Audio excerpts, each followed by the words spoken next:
For years, I thought the best wildlife photos, the ones that built a legacy, were reserved for those who started early or spent decades wandering. But after decades in the field and judging photo contests worldwide, I know that's just not true. So I'm going to show you why it's never too late to make your mark and how you can do it. And it started with one wild night in Zimbabwe. We were tracking African wild dogs, also known as painted wolf, one of the most elusive and endangered predators in Africa. It was 150 degrees Fahrenheit, about 46 degrees Celsius. Everything felt like it was melting. That evening, I probably celebrated a little bit too hard. Too much barbecue, too much beer, and around midnight, nature called. Our guys had kindly built a small extension behind my tent, a little outhouse with a travel-sized toilet and a bucket system that flushed out stuff outside the tent through a tube. I walked into that little space, half asleep, headlamp on, remembering someone said lions had been spotted very near the tent. The whole time I was sitting in the toilet, I was in full alert, surveying the area as I heard that snakes like puff adders, which was deadly, could be anywhere. And from the light of my headlamp, instead of a snake, I saw a spider just a few feet from me, slowly crawling towards me. So I bent to the side, and the whole flimsy toilet tilted and snapped. The tube connecting the bowl to the outside drain broke into 3 pieces, and the only bucket of water for flushing had already been used. The tiny floor flooded with shallow water, and you know what? The spider was nowhere to be seen. I guess the spider survived, but I had to clean up the mess. The heat was so intense, the smell, let's say, I barely avoided not passing out. By the time I finished fixing it, I realized I now knew more about how a toilet works, every pipe, every valve, than in my entire life. So I crawled back, laughing. That was my city slicker moment. The night I realized how soft city life had made me. Out there, simple things like clean running water, air conditioning, Wi-Fi, those are miracles. And moments like that reminded me how lucky we are. Over the years, I've thought about that night many times, while hiking 10 miles a day, trying to keep up with a puma family in Patagonia and wading through waist-deep snow at minus 40 degrees Fahrenheit in Yellowstone searching for an American marten. It made me realize what Viktor Frankl called the third meaning of life, knowing how much we can endure through suffering when we love something. When you love something deeply enough, endurance stops feeling like suffering. It made you feel alive. A few years later, I was in Yellowstone again. In winter, it was quiet, still, just snow and wind. In the distance, a bison calf was lying in the snow, injured. The herd had moved on, but the mother stayed. She kept trying to lift the calf's head with her horn hundreds of times. Coyotes gathered, vultures circled. People nearby told me she had been there for 3 days and 3 nights, charging at predators like coyotes, never eating, never leaving the calf. Watching that, I just stood there frozen. If anyone says animals don't have feelings, I don't know what to say.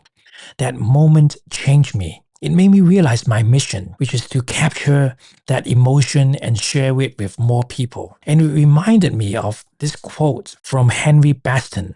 In a world older and more complete than ours, they move finished and complete, gifted with the extension of the senses we have lost or never attained, living by voices we shall never hear. They are not brethren, they are not underlings, they are other nations caught with ourselves in the net of life and time, fellow prisoners of the splendor and travail of the earth. We are not separate from them, we are all part of the same story. And then there is Carl, my buddy.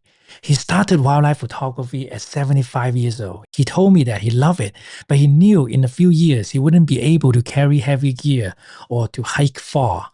So he went all in. He joined workshops after workshops with many of the best photographers in the world and kept a thick notebook of lessons and insights from each one that he shared with me. When I read his notes, it hit me. We can't compete with full-time pro on luck and field time. They live out there. They always have more encounters. So working harder isn't the answer. We don't really need 10,000 hours in the field like the outliers. Instead, we can use what we've already mastered in our careers: concentration, organization, imagination, communication, precision, and apply that to photography.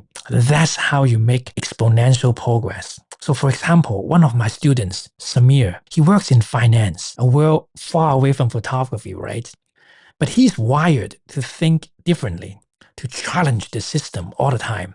Once he learned the storytelling framework in photography, his photos transformed. He started winning awards. Then one weekend, he sold his prints and raised $24,000 in half a day for his orphanage that he built in Kenya. That's the power of combining experience with art. Another student of mine, Lana, came from a background of marketing and biology. Her sense of storytelling and curiosity made her photos stand out. She later was published in National Geographic and elected to the International League of Conservation Photographers Emerging Photographers program. And actually, I realized my own background, my PhD in biomedical engineering, was the same. So I spent years studying image acquisition, noise, sensors, and how the human visual cortex respond to contrast and to the light. That became the foundation of how now I teach post-processing and emotion, how to make people feel through an image. Different paths, same result. Every skill we built before this was preparing us for it. Most hobbies are about consuming, but wildlife photography is about creating, and it's one of the hardest art forms in the world, at least to me, because animals don't pose for you. You get maybe 1 second before they disappear, and they may never come back.